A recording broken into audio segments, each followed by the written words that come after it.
مرا با خود ببر جایی، نه غم باشد نه تنهایی،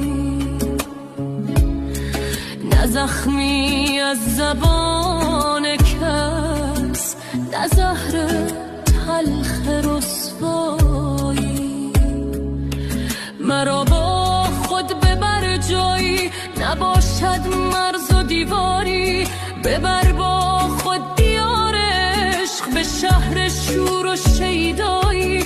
نگاهم را ببر با خود به دشت آن شقایق ها،